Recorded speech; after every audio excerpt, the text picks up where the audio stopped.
News 24 घडामोडी, श्वास चालू घडामोडींचा।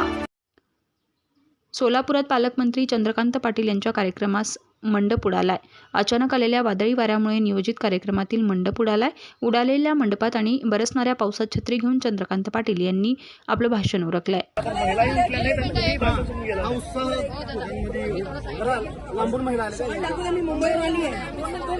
कुठलीही निवडणूक जवळ आलेली नसतानाही मी पावसात भिजलो आहे।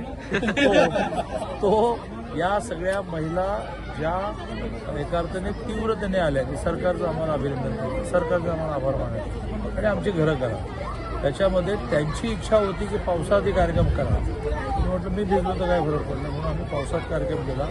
या समाजातल्या खूप महिला प्रामुख्याने आणि पुरुष सुद्धा मान्यवर ज्यांनी यश मिळवलं अशांचे सन्मान होते, तेही मी आठवून घेतो।